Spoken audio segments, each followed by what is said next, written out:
The great hall of the Galactic State Council was vast and cold. Stars shone through the transparent walls, and the endless void of space pressed down on every being present. Hundreds of alien delegates sat in silence, their eyes fixed on the center of the chamber, where the High Chancellor of the Galactic State stood.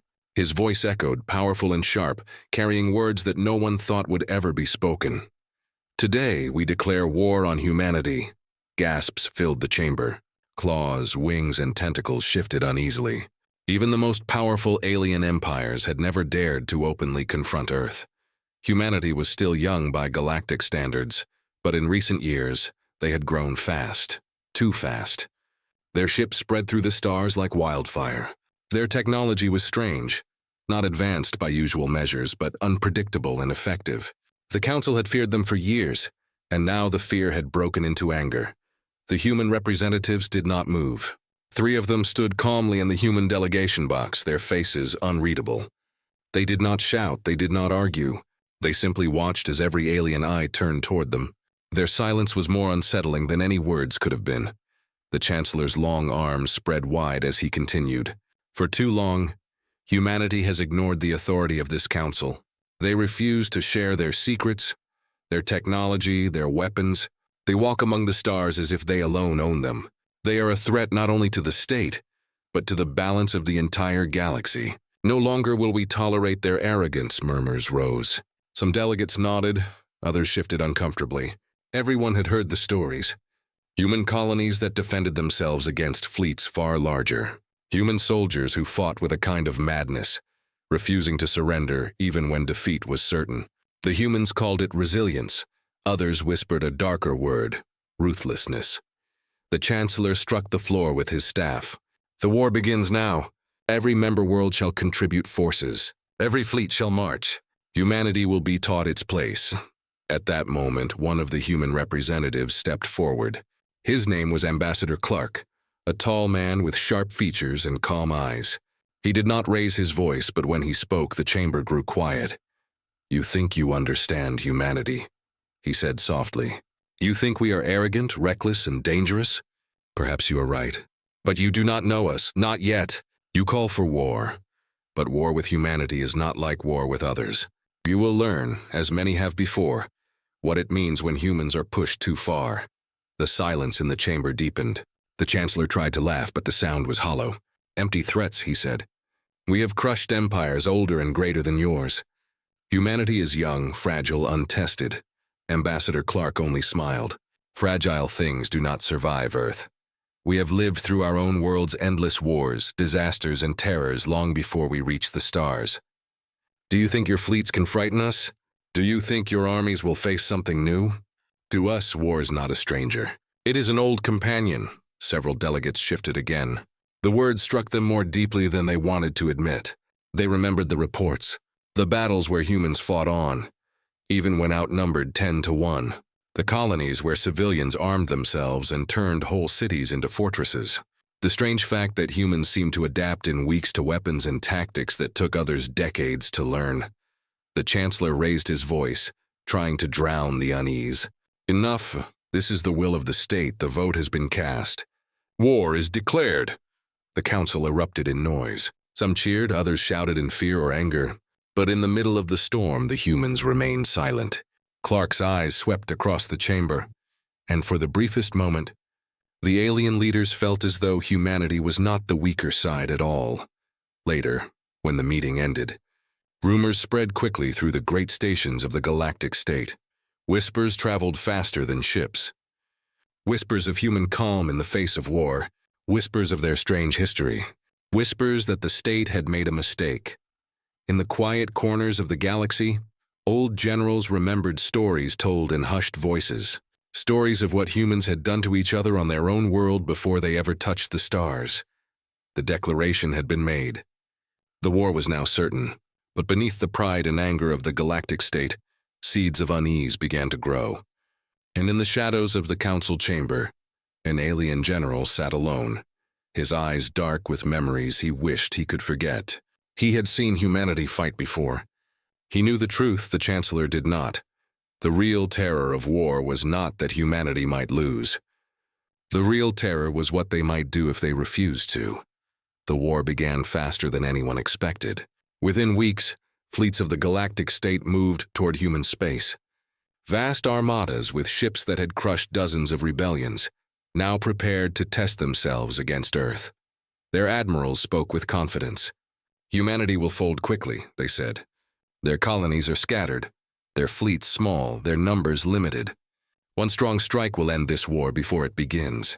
The first battle was chosen carefully. A human colony world on the edge of known space, New Carthage, became the target. The planet was young, not heavily armed, with defenses that should have fallen easily. Alien commanders expected the fight to last hours at most.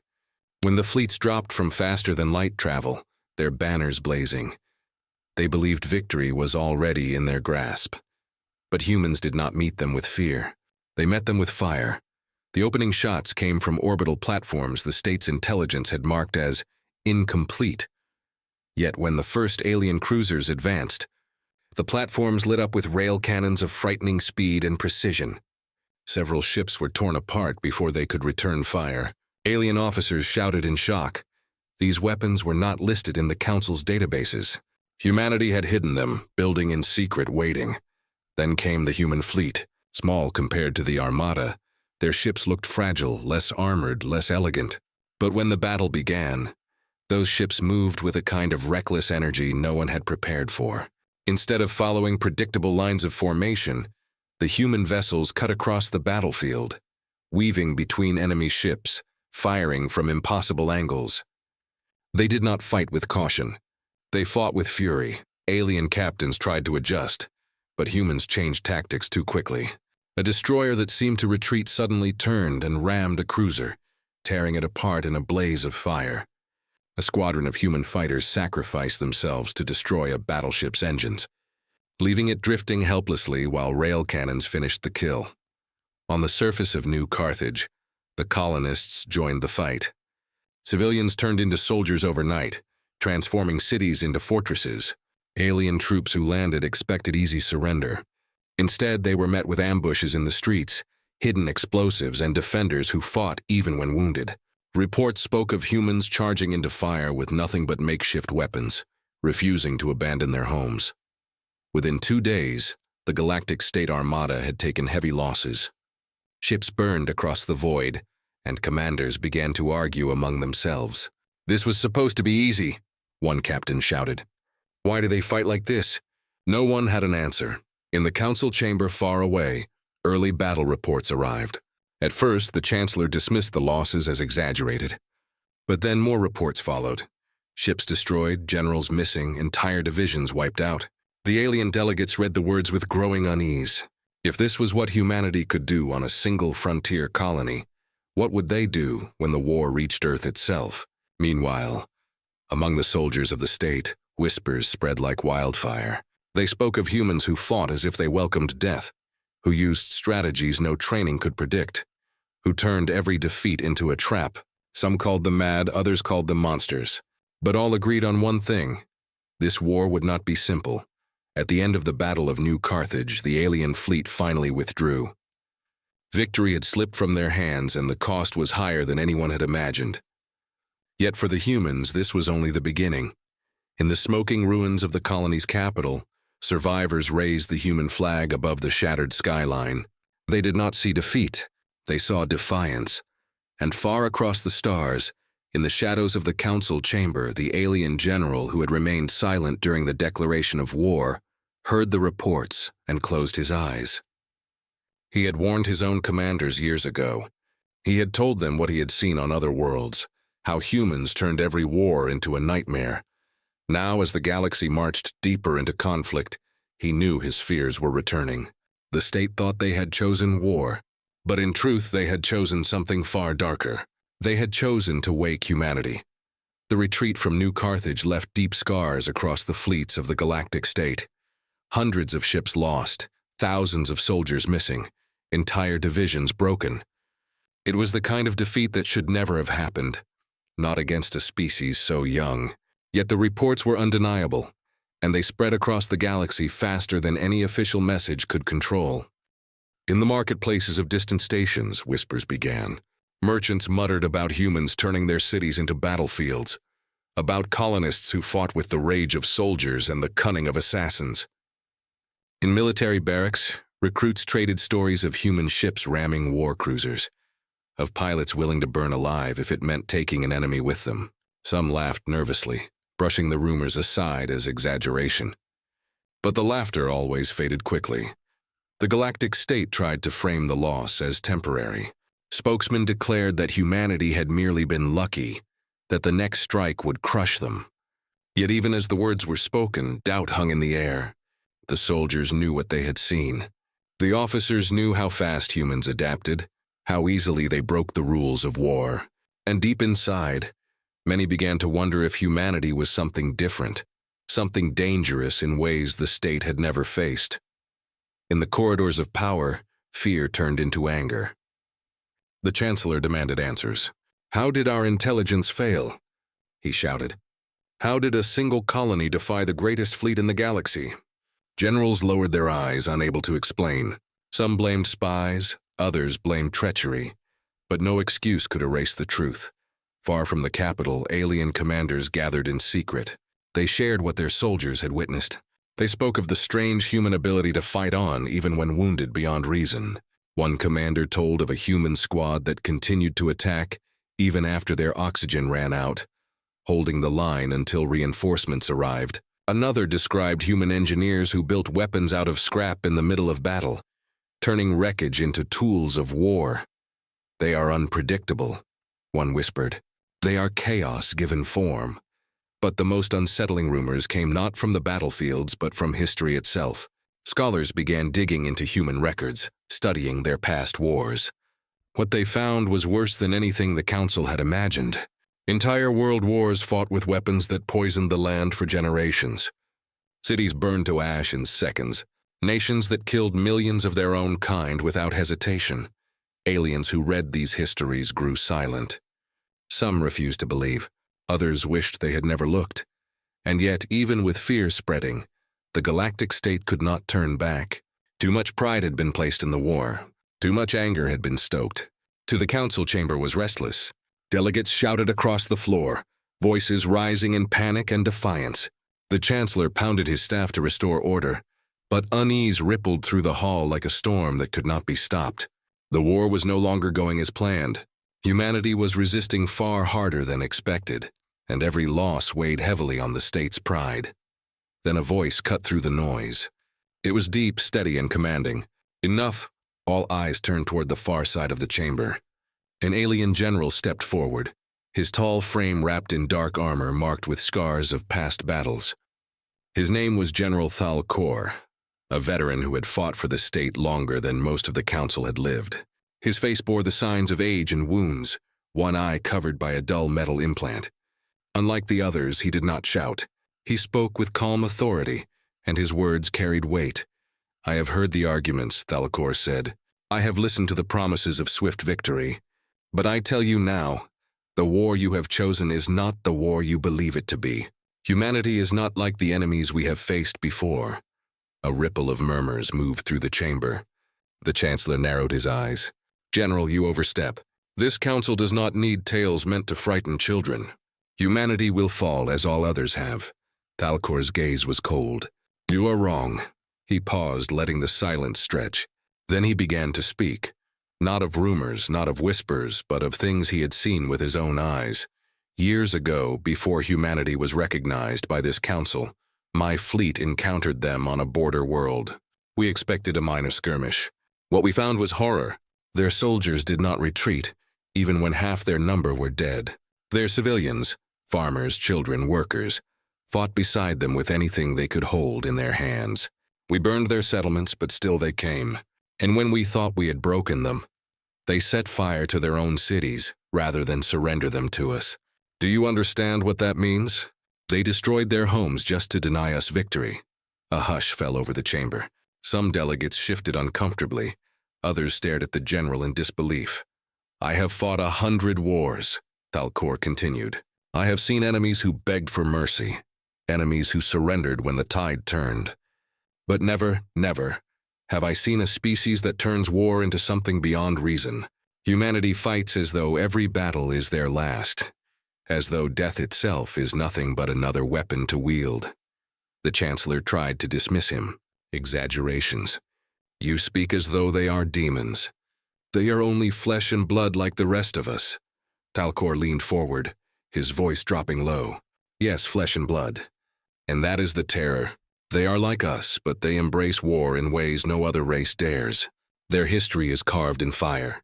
Their past wars make our worst nightmares look small. Entire continents destroyed, entire generations sacrificed. They do not fear war, Chancellor. They are shaped by it. The silence in the chamber deepened. Delegates who had once demanded blood now looked uncertain. The weight of the general's words pressed against them like a shadow they could not escape.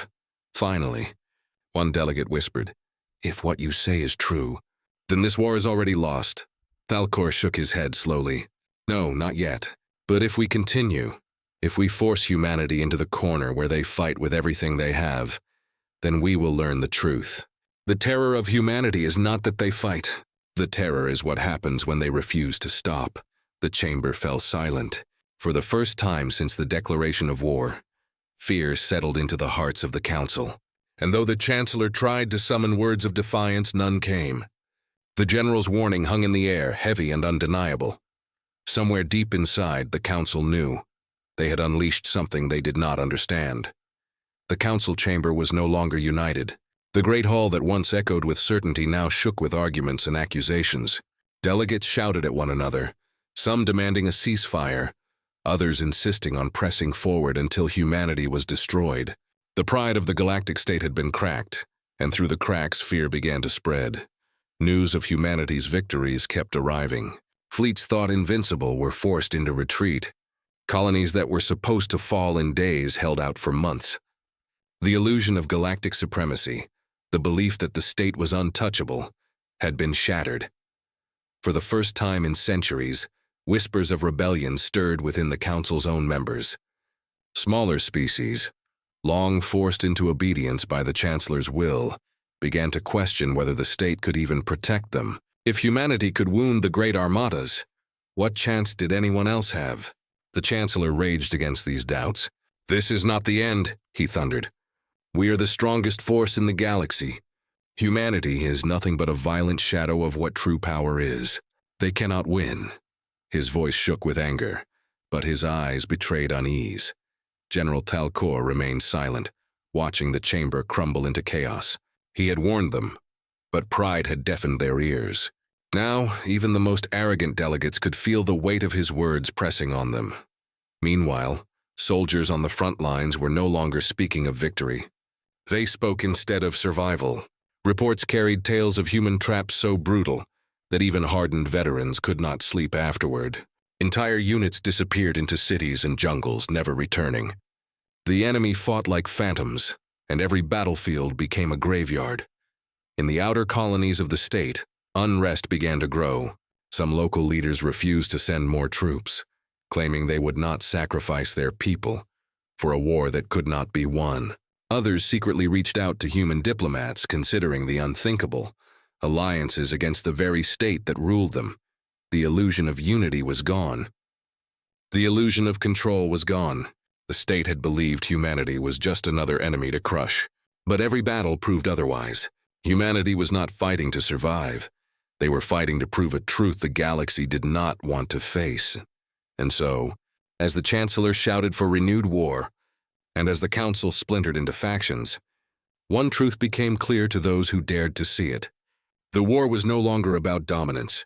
It was about fear, for in the shadows, humanity's reputation was growing. No longer were they seen as upstarts. Now they were seen as something far more dangerous. A storm that could not be contained, and in that growing storm, the alien general knew what was coming. The galaxy had called for war, but what they had truly summoned was humanity's fury. The council chamber was quiet for the first time in weeks. No shouting, no arguments, no thunder of the Chancellor's staff. Only silence. Every delegate sat frozen, their eyes fixed on the figure who now stood at the center, General Talcor.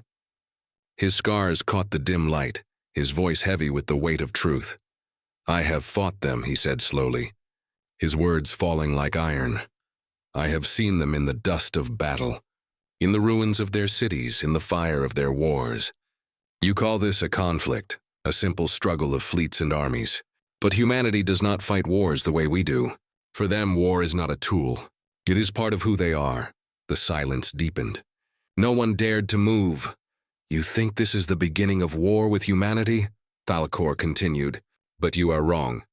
Humanity has been at war since the moment it learned to walk. Long before they reached the stars, long before they built ships, they waged wars so terrible that even now their own world bears scars from them. You call their histories science fiction, tales too dark to believe. But I tell you, those horrors are real. They have destroyed entire nations with fire from the sky. They have poisoned their own planet in their rage. And still they survived. A shiver passed through the chamber. Delegates who once mocked the rumors now stared in horror. Thalcor's voice hardened. You think fleets and weapons will break them? No. When cornered, they will burn everything rather than surrender. They will turn their worlds into battlefields, their skies into fire. And they will not stop. They cannot stop. Because to be human is to endure war and rise again. The Chancellor's face was pale. He tried to speak, but no words came. His staff trembled in his hands. For the first time, even he felt the truth pressing against his pride. One delegate, her voice shaking, whispered, "Then what hope do we have?" Thalcor looked around the chamber, his single eye burning with grim certainty. Hope lies only in this. You end this war before it consumes us all. You seek to destroy them, but in doing so, you will destroy yourselves. Humanity will not give you a clean victory. They will give you nightmares. The hall remained silent. No one dared to argue now. Even those who had demanded blood could not summon their voices. The truth was too heavy, too undeniable. Outside the chamber, whispers spread like fire. Soldiers, diplomats, and citizens alike repeated the words of the scarred general. The horrors of science fiction are not stories. They are humanity's past. The Galactic State had announced war, but after hearing the final warning, many now understood the terror that had been unleashed. And far across the stars, humanity prepared, not with fear, but with quiet determination. They did not need to speak threats. Their history had already spoken for them. The war drums still beat, but in the shadows of the galaxy a new silence grew. A silence filled with dread. For every alien who had heard the general's words now carried the same thought in their hearts. If the state did not stop, if they pushed humanity too far, then the galaxy would learn the meaning of true war. And when that day came, no one would forget that it was not humanity who began it. It was the galaxy itself that called them to rise.